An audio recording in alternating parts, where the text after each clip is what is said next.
Hola a todos y bienvenidos de vuelta a Guerrero Espectral, y hoy les traigo historias de la Santa Muerte que nos han enviado ustedes, nuestros oyentes, después de haber escuchado uno de los videos anteriores.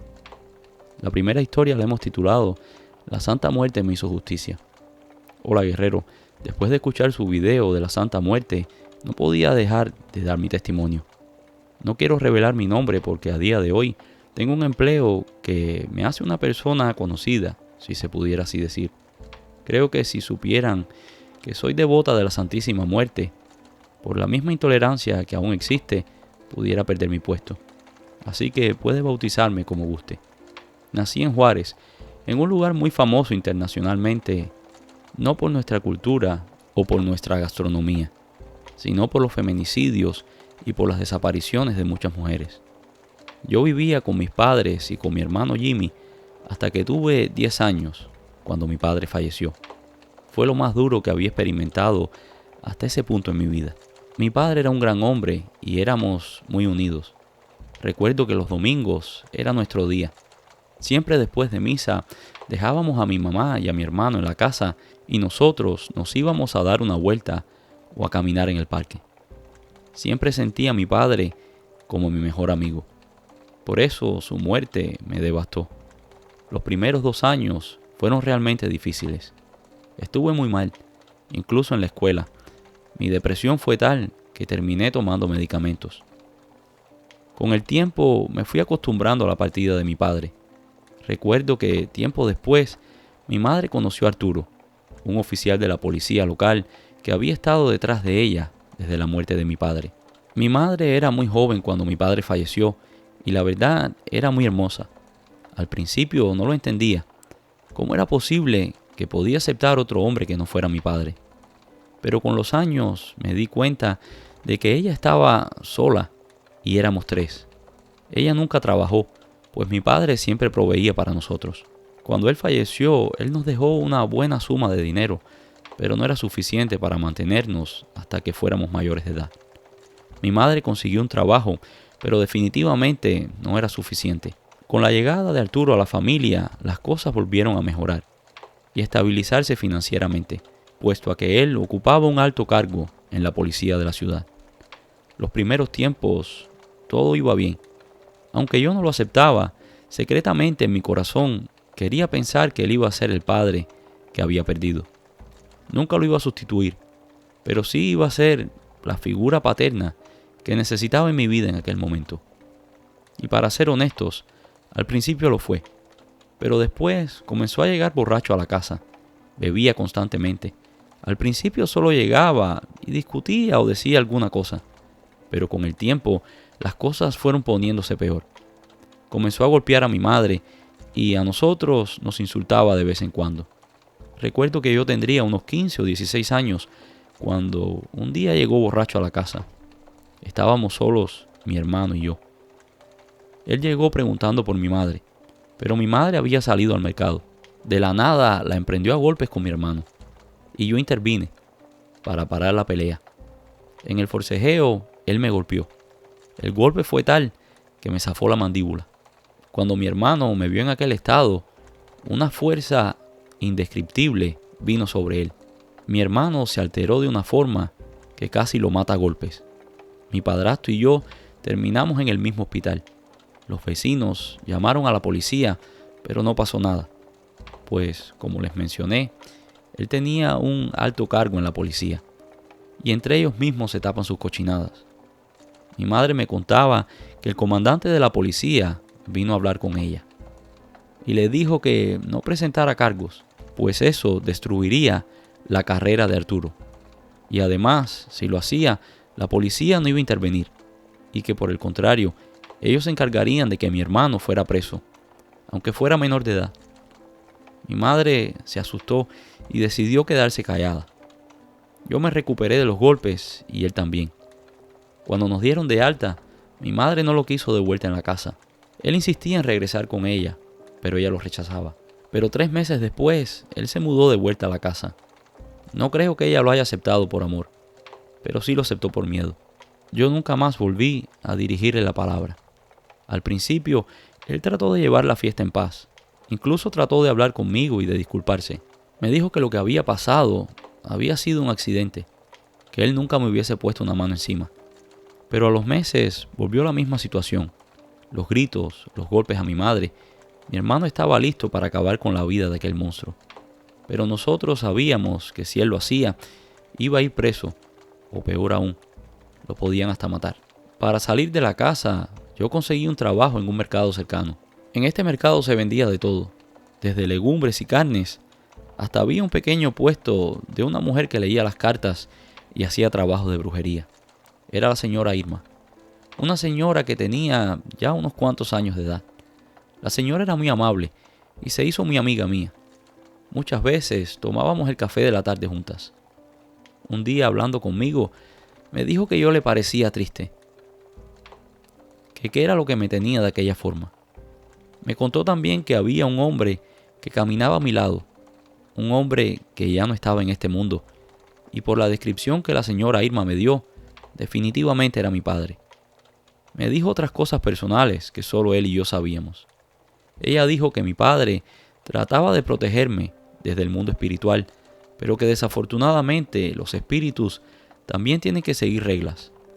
Y una de ellas es que ellos no pueden hacerle daño físico a una persona. Ese mismo día terminé contándole a Irma todo lo que estaba pasando en mi casa, lo que me había pasado con aquel hombre. Pude ver cómo el rostro de Irma cambiaba. Era una mezcla de dolor, sufrimiento y de rabia, de mucha rabia. Cuando terminé la historia, Irma dio un golpe seco en la mesa. Se paró y entró a su pequeño local. Allí estuvo un tiempo y después salió. Y me pidió que la siguiera. Yo nunca había entrado a su consultorio. El lugar estaba pobremente iluminado. La iluminación que había venía de unas cuantas velas que estaban encendidas en el altar. En el altar principal había una gran figura de la Santa Muerte. Aquello debería haber tenido 1,5 metros de altura. Y a ambos lados otros 2 pequeños altares, uno de la Virgen María y otro con el Sagrado Corazón de Jesús. Irma me dijo que si yo quería, podía hablar con la Santa, que ella era justiciera, y que ella se encargaría de que aquel desgraciado pagara por el mal que me había hecho a mí y a mi familia. Irma me dijo que si no estaba lista para decidir, que podía hacerlo más tarde, que podía hablar con la Santa cuando yo quisiera, pues sus espíritus le habían dicho que aquel hombre podía acabar con la vida de mi madre de un momento a otro, y que este hombre también tenía un gran resentimiento contra mi hermano, y que él haría todo lo posible por destruirlo. Las palabras de Irma me perturbaron y me dio mucho miedo.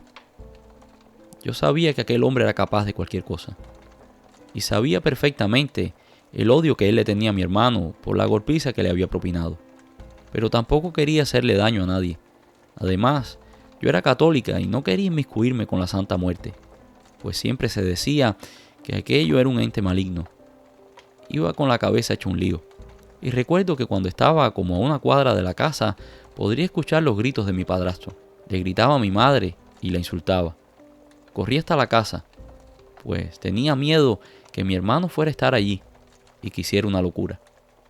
Tenía que evitar por todos los medios que mi hermano se fuera a enfrentar con Arturo, pues según la profecía de Irma, Arturo quería acabar con la vida de mi hermano, y aquello le daría la justificación perfecta. Recuerdo que llegué a la casa y me encontré a mi madre en el suelo, y Arturo encima de ella, golpeándola. No sé qué vino sobre mí, pero una fuerza sobrenatural me permitió abalanzarme sobre Arturo, y lo saqué de encima de mi madre. No sé si fue que lo tomé desprevenido o que se asustó, pues no esperaba que yo fuera a hacer aquello, pero paró el ataque, y con cara de asustado salió corriendo de la casa. Por suerte mi hermano no estaba allí, pero llegó momentos después, y nos vio a mí y a mi madre tiradas en el suelo. Pensando que Arturo nos había golpeado, fue a la cocina y buscó un cuchillo, y aunque yo traté de detenerlo, no pude. Mi hermano salió a la calle en busca de Arturo. Yo sabía que si lo encontraba, lo iba a matar. Llamé a los mejores amigos de mi hermano y les expliqué lo que estaba sucediendo. Les pedí que por favor lo detuvieran, con tan buena suerte que Manuel, nuestro vecino, que era como un hermano para él, lo encontró a unas calles de nuestra casa. Emanuel se llevó a mi hermano a su casa y allí pasó la noche. Yo hablé con mi madre y le dije de la profecía de doña Irma. Mi madre decidió mandar a mi hermano por un tiempo a casa de un tío fuera de la ciudad, hasta ver si todo aquello se calmaba. Recuerdo que al día siguiente, cuando llegué al mercado, Irma me estaba esperando y me dijo: niña, ¿qué estás esperando? Que este hombre te mate a ti y a tu madre. Ahora es el momento de actuar y de pedirle a la santa que te haga justicia. Aunque sabía que lo correcto era pedir ayuda, todavía seguía en un conflicto interno, pues no quería hacerle daño a nadie y tampoco quería condenar mi alma. Finalmente decidí hablar con Irma y preguntarle sobre la santa. Le dije que si era verdad que aquello era un ente demoníaco. Yo confiaba en ella. Yo sabía que Irma no me iba a engañar y que me iba a decir la verdad. Irma me contó que la santa no es ningún ente demoníaco, que es el mismo espíritu de la muerte, la misma que viene por todos cuando se termina nuestro tiempo en esta tierra, que es un ángel, que es el ángel de la muerte, y que, como todo en esta vida, puede hacer las dos cosas, puede hacer el bien o puede hacer el mal, y que la niña es ciega, como la justicia. Me dijo que no necesitaba tener un altar, por lo menos por ahora, que solo le hablara, y que si era posible, que le trajera una ofrenda, que le contara mis problemas y que la dejara decidir, que solo le dijera que me hiciera justicia, que le dijera lo que me estaba pasando. Le dije a Irma que regresaría más tarde, pues tenía que ir a trabajar. Irma me dijo que estaba bien y que me esperaría después del trabajo, que si me decidía pasar por allí, ella estaría encantada de dejarme hablar con la santa. Recuerdo que eran como las 3 de la tarde cuando recibí una llamada de mi madre. Me dijo que Arturo y otros 2 oficiales estaban buscando a mi hermano, pues alguien le había dicho que mi hermano lo estaba buscando con un cuchillo para quitarle la vida. Arturo y los oficiales venían a encerrar a mi hermano, o peor, tal vez venían a matarlo y a desaparecer su cuerpo. No sé qué vino sobre mí, pero fue como una fuerza, fue como un odio, una energía que nunca antes había experimentado. Le dije a mi patrón que necesitaba salir un segundo y fui directo al consultorio de Irma. Ella estaba allí con un cliente, pero no me importó. Solamente entré y me arrodillé frente a la Santísima. Con lágrimas en los ojos, le pedí que protegiera a mi hermano y que no permitiera que aquel desgraciado pudiera ponerle ni un dedo encima. Y que yo quería que aquel hombre pagara por todo el mal que le había hecho a mi familia. No sé qué sucedió realmente, pero cuando levanté la vista, las velas se estaban comportando de una manera extraña. Las llamas eran como de 5 pulgadas y una de las velas incluso estalló. Hasta el cliente de Irma se asustó y se fue.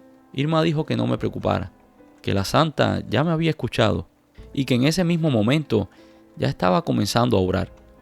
Irma me dijo que era importante que si la santa me ayudaba, que yo mostrara mi agradecimiento y que le trajera algún tipo de ofrenda. Cuando ya estuve mejor, Irma me preparó un té y me dijo que me sentara un poco y que le contara lo que había pasado. Le dije que mi padrastro había salido con 2 oficiales a buscar a mi hermano para meterlo preso. Irma me dijo que no me preocupara, que aquello que había hecho la santa con las velas era una señal de que ella iba a destruir cualquier tipo de peligro que pudiera estar acechando a mi hermano. Cuando yo me calmé, regresé a mi puesto de trabajo. Las horas no pasaban y yo necesitaba salir de ahí. Necesitaba ir a mi casa. Necesitaba saber qué era lo que estaba pasando, pues llamaba a mi madre y no me contestaba. Ya eran cerca de las 6 de la tarde cuando finalmente cerramos la tienda. Enseguida me fui a mi casa y cuando estaba a unos cuantos metros de la casa podía escuchar a mi madre llorar. Corrí hasta la casa, pues me imaginaba lo peor. Cuando llegué recibí una gran sorpresa. Arturo había sido abatido a tiros mientras supuestamente trataba de parar a unos narcotraficantes. Contaban los compañeros de Arturo que llevaba una borrachera tal que no fue capaz ni de desenfundar el arma de fuego para defenderse.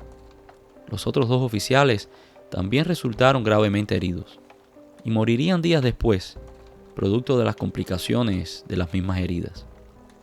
El comandante de la policía, que había amenazado a mi madre semanas después, fue arrestado, pues todo parecía indicar que estaba conectado con el crimen organizado. Las investigaciones también arrojaron un poco de luz sobre la vida de Arturo. Arturo también estaba involucrado con el narcotráfico. Y el tiroteo que había sucedido había sido un ajuste de cuentas, pues Arturo le había robado mercancía a los narcos y ellos le estaban pasando las cuentas. Mi hermano regresó a la casa y aquel episodio quedó en el pasado. Mi madre nunca se volvió a casar y yo me fui de aquel pueblo. Pero nunca olvidé la deuda que tenía con la santa y con doña Irma. Así que desde ese momento he tenido un pequeño altar en mi casa. Ahora le tengo un cuarto dedicado solamente a ella, pues muchos de los logros que he tenido en mi vida se los debo a su intercesión. Cuando llegué a la Ciudad de México, donde vivo hoy, llegué sin un peso en el bolsillo. Conocí a una familia que me ayudó mucho y gracias a ellos pude estudiar. Hoy gozo de una muy buena posición económica y tengo un puesto de trabajo importante, si se pudiera decir, como dije al principio. La santa siempre me ha ayudado y nunca me ha dado la espalda. Por eso era importante que compartiera mi testimonio con ustedes, para que vean que la santa no es un demonio, sino un ángel. Y esta próxima historia la hemos titulado No les robes a la santa. No sé si en su país es igual, pero en mi país, en cada pueblo, siempre hay uno o más hombres que son como los borrachos insignias del pueblo. En el caso de mi comunidad, el que llevaba este título era Horacio. Horacio era un hombre tranquilo, pero le gustaba mucho el alcohol y pasaba la mayor parte del día borracho. Él era inofensivo, no se metía con nadie, nunca le hizo daño a nadie ni le robó a nadie. Y por eso muchos en el pueblo le querían y le respetaban. Yo vengo de un pequeño pueblo del norte de México y en los últimos años de mi niñez comenzó a verse un creciente auge en todo lo que tiene que ver con la veneración a la Santa Muerte. Recuerdo que al principio la misma gente del pueblo trataba de mantenerse alejada de todo aquello, pero poco a poco fue ganando más adeptos y más seguidores.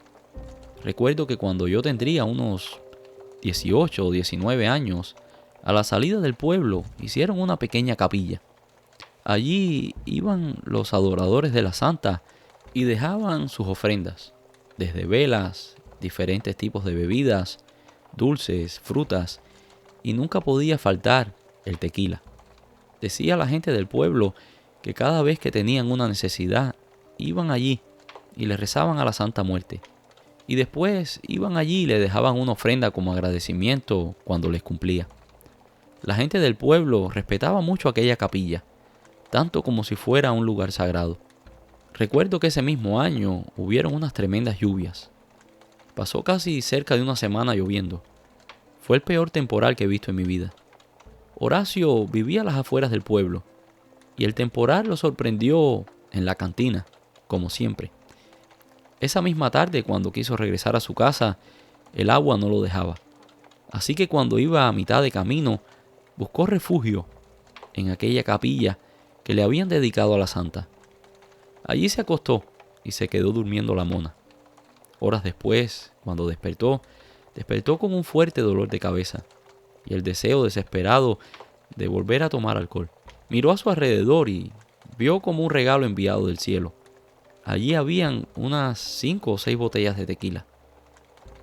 Primero pensó que no debería tocar aquello, pues aquello eran ofrendas a la santa.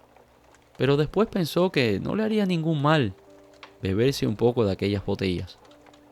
Así que le pidió permiso a la santa y tomó una de las botellas. Comenzó a beber y antes de terminar la primera botella ya no podía más. Estaba muy borracho y otra vez se quedó dormido. Allí estuvo por otras horas hasta que volvió a despertar. Pensó en regresar a su casa, pero los temblores y el malestar del cuerpo no se lo permitían. Así que por segunda vez pidió permiso a la santa y le dijo que solo bebería un poco para recuperarse. Comenzó con unos sorbos, pero poco a poco siguió bebiendo y otra vez se bebió la botella. En su borrachera decidió irse, pero antes de irse decidió llevarse algo para el camino y se llevó otras 2 botellas. Según Horacio, se fue de allí contento con sus botellas de tequila. Llegó a su casa y allí se tiró en la desvencijada cama que tenía. Durmió hasta el otro día. Cuando abrió los ojos se dio cuenta del botín que había traído de la capilla. Primero se sintió un poco mal, pues él sabía del gran significado que tenía para las personas del pueblo haber hecho aquellas ofrendas. Pero después se tranquilizó, pensando que la Santa Muerte no necesitaba aquellas ofrendas, que era algo espiritual, que no tenían por qué estar allí, que seguro ya la Santa Muerte había disfrutado de la esencia de aquellas botellas, y que no tendría nada que ver que él se tomara lo que ella había dejado. Nadie vio a Horacio en el pueblo por aquellos días. La gente no lo echó mucho de menos, pues pensó que tal vez se había quedado en su casa por causa del temporal. Después que pasaron aquellas lluvias, Horacio reapareció en el pueblo. Venía borracho como de costumbre y llegó a la cantina. Allí se puso a hablar con el cantinero, y el cantinero le preguntó dónde había estado todo aquel tiempo, pues él era su mejor cliente y no había estado allí. Él le contó al cantinero que el día que regresaba a su casa había buscado refugio en la capilla de la Santa y que allí había encontrado el mejor tequila que había tomado en su vida, que se había llevado todas las botellas a su casa y que las había terminado. El cantinero no daba crédito a lo que había escuchado. Era un sacrilegio y peor aún, le había robado a la Santa. Es bien sabido por aquellas partes y entre los practicantes de esta religión que a la Santa Muerte nunca se le debe faltar el respeto, ni robarle sus ofrendas, pues aunque es muy milagrosa y benévola, también es justa y castiga muy duro. El cantinero le dijo a Horacio que mejor devolviera lo que se había llevado y que le hiciera oración a la Santa para que lo perdonara, que ella no permitiría aquel tipo de falta de respeto, así que mejor buscara la forma de agradarle y de que ella lo perdonara. Horacio hizo caso omiso del consejo del cantinero. Se bebió unos tragos más y se fue de allí, borracho como una uva, debajo de la lluvia. Ya cuando iba de vuelta a su casa, volvió a pasar frente a la capilla y pensó en entrar a ver si alguien había dejado una ofrenda de aguardiente. Y una fuerza mayor que su voluntad lo hizo entrar en la capilla. Pero esta vez la capilla estaba diferente. Era un lugar frío y oscuro. No había ni una luz encendida. Así que encendió el viejo encendedor que llevaba en el bolsillo, para llevar un poco de luz en aquella oscuridad. Todo estaba diferente. No habían flores, no habían ofrendas, solamente había una vela. Y decidió encenderla para alumbrarse. Mientras encendió la vela, sintió que la puerta de la capilla se abrió. Sintió una presencia. Alguien había entrado. Cuando se giró hacia la derecha, vio a una señora sentada en la primera banca. La señora llevaba un velo negro que le tapaba el rostro. Horacio la saludó, pero la señora no le respondió. Horacio le preguntó a la señora si ella sabía qué había pasado con las ofrendas. Y una voz gruesa le respondió: «Tú sabes perfectamente lo que pasó con las ofrendas». Horacio negó tener algo que ver con la desaparición de las ofrendas, pero la mujer insistió y le dijo que mejor devolviera lo que se había llevado, que si en 3 días no devolvía lo que se había robado, él moriría. Horacio quedó en silencio y maldijo la estampa del cantinero, pues seguro había sido él que le había contado a aquella vieja. Entre avergonzado y sorprendido, Horacio salió de allí y no dijo ni una palabra. Esa noche la pasó muy mal, pensando en que debería de devolver lo que se había llevado. Y a la mañana siguiente salió en busca de dinero. Quería comprar lo que se había llevado y reponer el daño que había hecho. Los días pasaron y la desesperación de Horacio fue aumentando. Él sentía que aquello no había sido una amenaza vacía, que definitivamente aquella mujer había hablado de una forma certera y que si no devolvía las ofrendas que se había robado, algo muy malo le pasaría.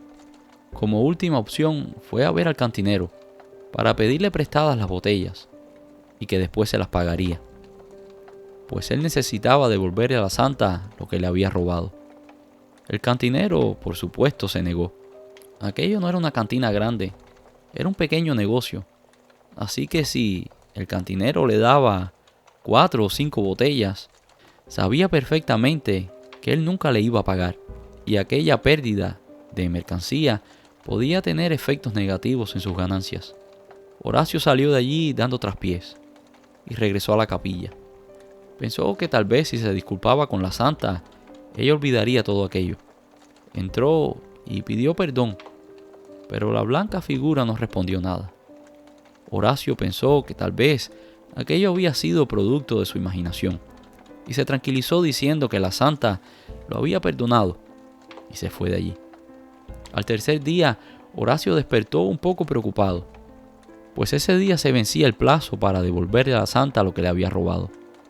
Pero otra vez se tranquilizó a sí mismo, diciendo que aquello tal vez había sido un sueño o producto de la misma borrachera, y siguió adelante con su día.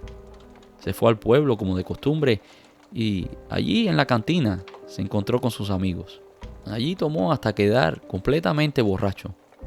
Y cuando comenzó a oscurecer, Horacio decidió regresar a su casa. Llevaba una borrachera tal que ni se acordaba de dónde vivía. Iba dando traspiés por el camino cuando sintió que algo lo empujó. El empujón fue tal que cayó a la larga. Cuando intentó pararse, no podía. Un enorme peso lo oprimía contra el suelo. No podía levantarse. Aquello lo arrastró hacia un lado del camino, donde habían unos grandes charcos de agua que se habían acumulado por aquel temporal. Y allí le sumergió la cabeza, y se la aguantó debajo del agua hasta que Horacio no respiró más. Al próximo día encontraron a Horacio muerto, con la cabeza metida en el charco. La gente del pueblo daba por sentado que aquello había sido un accidente, que producto de la misma borrachera, Horacio se había caído y había tenido la mala suerte de caer en un charco de agua, y que por la misma borrachera no tuvo las fuerzas para pararse o para coordinar los movimientos para salir de aquel apuro. Pero el cantinero estaba seguro que aquello había sido producto de las acciones de Horacio.